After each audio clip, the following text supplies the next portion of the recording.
নমস্কার বন্ধুরা, কেমন আছো সবাই? আশা করছি তোমরা সবাই ভালো আছো, আমরাও ভালো আছি। রমা মুম্বাই ব্লগে তোমাদের সবাইকে স্বাগত। চলে এসেছি আর একটা নতুন ভিডিও নিয়ে। দেখো, আমি অনেক দিন ধরে ভাবছি আমার গাছের এই মাথাগুলো খায় কে।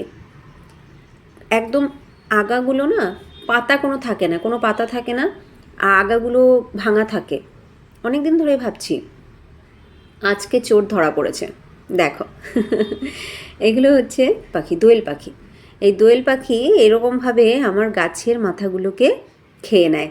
আমি আজকে টের পেয়েছি। এই যে আমার টাইম ফুল গাছের প্রত্যেকটা মাথা ভাঙা থাকে এদের কারণে। এটা আজকে আমি হাতে নাতে ধরেছি। দুজন বসে আছে, দুজনে কিন্তু সেম ক্রাইম করে যাচ্ছে। ওই দেখো, আমার অপরাজিতা গাছে একটা নীল অপরাজিতা ফুটেছে, ওই দেখো ফুলটাকে পর্যন্ত ছাড়েনি। ওই যে ফুলটার পাপড়িগুলো ছিঁড়ে ছিঁড়ে খাচ্ছে। এরা এরকমভাবে ফুলের পাপড়ি খায় আমি আজকে প্রথমবার দেখলাম। ওই দেখো, আমি জানলা খুললেই কিন্তু ওরা উড়ে যেত, তাও আমি জানলা খুলে ওদেরকে তাড়ালাম না। ঠিক আছে, ওরা খাচ্ছে যখন খাক, ওদের ব্রেকফাস্টটা খুব ভালো হচ্ছে তাহলে। এই দেখো, একজনের দেখা দেখি আরেকজনে চলে এসছে। এই যে অপরাজিতা ফুলটাকে খাচ্ছে বেশ। ওরা তো ওদের ব্রেকফাস্ট করছে, আমি যাই আমাদের ব্রেকফাস্ট বানাতে। চলে এসেছি কিচেনে। তো আজকে বানিয়ে নিচ্ছি আমি গোলা রুটি। গোলা রুটি বা চিলা, এটাকে চিলাও বলা হয়ে থাকে, আমি তো গোলা রুটিই বলি। আটার সাথে কিছু সবজি, নুন, হলুদ, সামান্য একটুখানি আজওয়াইন, এই দিয়ে খুব ভালো করে মেখে নিয়েছি। মেখে এই যে গরম তাওয়ার উপরে হালকা তেল ব্রাশ করে বানিয়ে নিচ্ছি। এই খাবারটা অনেক বেশি হেলদি, আবার অনেক বেশি টেস্টিও বটে। এটার মধ্যে একটু বেসন, একটা ডিম, এগুলো দিলে টেস্ট আরও বাড়ে, তবে আজকে বেসন ডিম কোনোটাই আমি দেইনি। আর এটা কিন্তু অনেক বেশি হেলদি, তার কারণ দেখো এতে কোনো এক্সেস অয়েল ব্যবহার হয় না। সকালবেলা আমরা যত কম তেলের খাবার খাবো ততই কিন্তু আমাদের জন্য বেশি করে ভালো।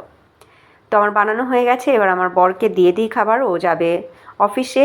তারপরে ছেলের জন্য এটাই আজকে টিফিন হবে। তো আমি এটা বানাতে বানাতে ওদিকে কিন্তু ভাতও বসিয়ে দিয়েছি, অন্য রান্নাবান্নাও করে নিচ্ছি। দেখো দেখতে কি দারুণ হয়েছে না?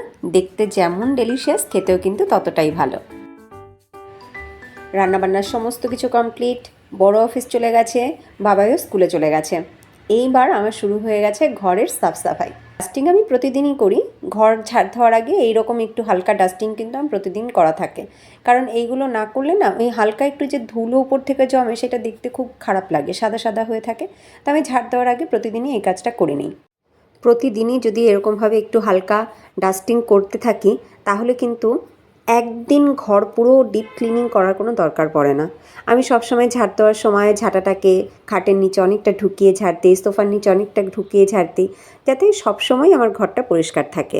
আবার ঝাড় দেওয়ার সময়ই ঝাঁটাটা উপর দিকে তুলে আমি ঝুলগুলোকেও একটুখানি করে ঝেড়ে নিই, তাতে আমার ঘরে সবসময়ের জন্য বেশি ঝুল পড়তেও পারে না, ঘর সবসময় ক্লিন থাকে। তাতে করে 15 দিনে একবার বা মাসে একবার ওই ডিপ ক্লিন করার কিন্তু বিশেষ দরকার পড়ে না। সব সময়ের জন্যই ঘর থাকে একদম ঝকঝকে তকতকে পরিষ্কার পরিচ্ছন্ন। কিন্তু আজকে স্পেশালি যে কাজটা আমি করব সেটা হচ্ছে আমার গাছেদের একটুখানি সাফ সাফাই করব। মানে ইনডোর যে প্ল্যান্টগুলো রয়েছে না, সেই ইনডোর প্ল্যান্টগুলোকে একটু পরিষ্কার করব। ওই প্রতিদিন আমি ফার্নিচারগুলো তো মুছে নিই ঠিকই, কিন্তু গাছগুলো তো প্রতিদিন মোছা হয় না। আজকে ন্যাকড়া ভিজিয়ে ভালো করে আমি প্রত্যেকটা গাছের পাতা মুছে নেব। তাতে কি ইনডোর প্ল্যান্টগুলো দেখতেও খুব সুন্দর লাগে, একদম চকচক করে। ঘর শুধু সাজালেই হয়, সেটা মেনটেন করতেও কিন্তু হয়। মেনটেন না করলে সাজানো ঘরও দেখতে ভালো লাগে না, কারণ প্রত্যেকটা শোপিস, প্রত্যেকটা ফার্নিচার, প্রত্যেকটা জিনিস যা আমি ঘর সাজিয়ে রেখেছি সেই প্রত্যেকটা জিনিসই যদি ধুলো পড়ে থাকে তাহলে কেমন লাগে।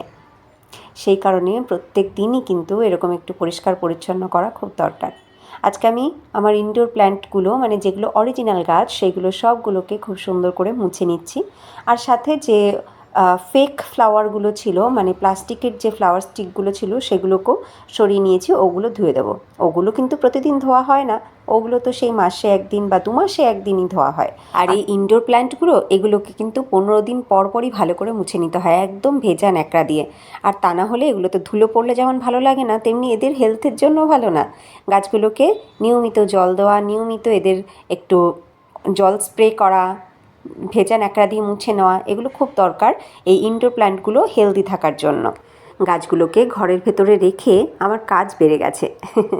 দেখতে তো খুব সুন্দর লাগছে, ওরা আমার ঘরের শোভাবর্ধন করছে ঠিকই, কিন্তু এই যে মোছামুছির কাজটা এটা বেড়ে গেল। বাইরে থাকলে তো আর সেইভাবে মুছতে হয় না, বাইরে অত ধুলো পড়লেও সেটা বোঝাও যায় কিন্তু গায়ে লাগে না, কিন্তু ঘরে থাকলে যদি নোংরা পড়ে থাকে সেটা খুব গায়ে লাগে।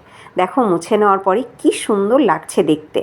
আমি 2 না 3টে ছোট্ট ছোট্ট গাছ লাগিয়েছিলাম এই স্নেক প্ল্যান্টের, এখন আমার পুরো টব ভরে গেছে, একদম গায়ে গায়ে লেগে প্রচুর গাছ হয়ে গেছে এখন এখানে।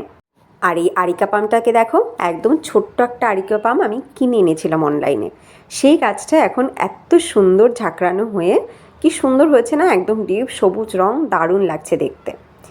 আর এই হচ্ছে মানি প্ল্যান্ট। এই মানি প্ল্যান্টও 2 না 3টে পাতা বোধহয় আমার বর নিয়ে এসেছিলো, সেই আমি লাগিয়েছিলাম, আর তা থেকে আজকে এই রকম পরিস্থিতি, একদম ডিপ সবুজ বড় বড় পাতা, ঝাঁকড়ানো, সুন্দর হয়েছে। আর এই হলো আরও 2 রকমের মানি প্ল্যান্ট, এখানে 3 রকমের আছে।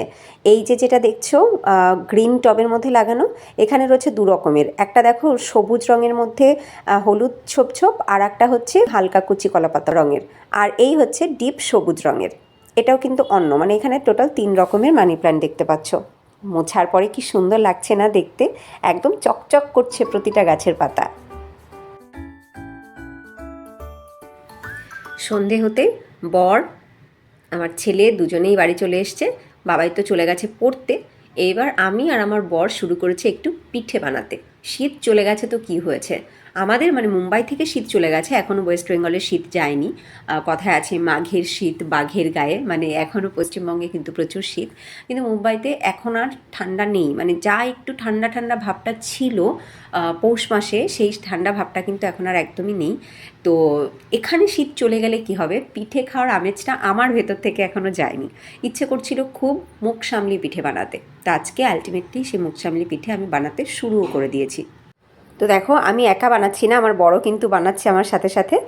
প্রথমে মুগ ডালটাকে আমি একটু হালকা ভেজে নিয়ে তারপরে সিদ্ধ করে নিয়েছি, তারপরে তার ভেতরে আমি দিয়ে দিয়েছি চালের গুঁড়ো, দিয়ে খুব ভালো করে সেটার একটা মণ্ড তৈরি করেছি, যেরকমভাবে আমরা ঠিক পুলি পিঠের মণ্ড বানাই ঠিক সেই রকম একটা মণ্ড তৈরি করে নিয়েছি।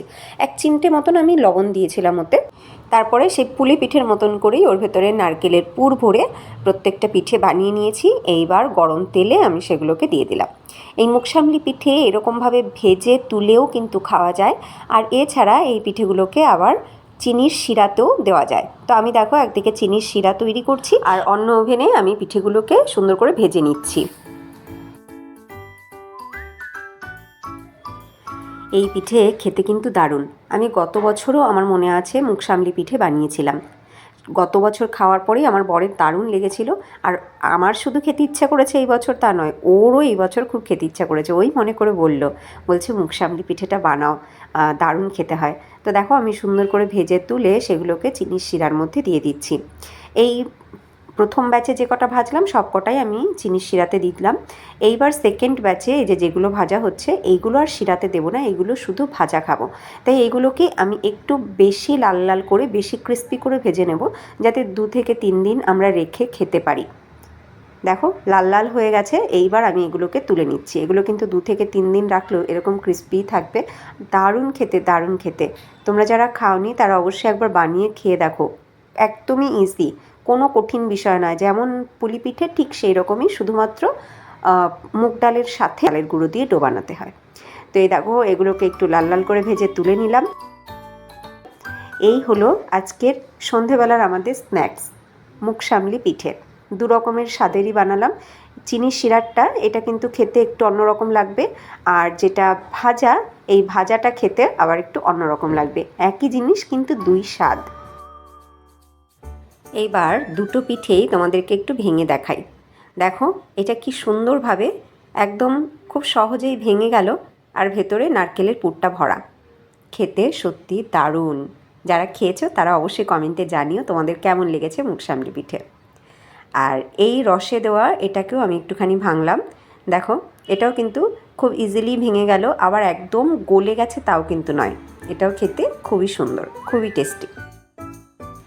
এইবার আমরা হাজব্যান্ড ওয়াইফ বসে এখন টিভি দেখব, আর তার সাথে এই পুলি পিঠে এনজয় করব। তোমাদের এই রেসিপিটা কেমন লাগলো অবশ্যই কমেন্টে জানাবে। আর ব্রেকফাস্টের রেসিপিটাও কেমন লাগলো অবশ্যই কমেন্টে জানিও।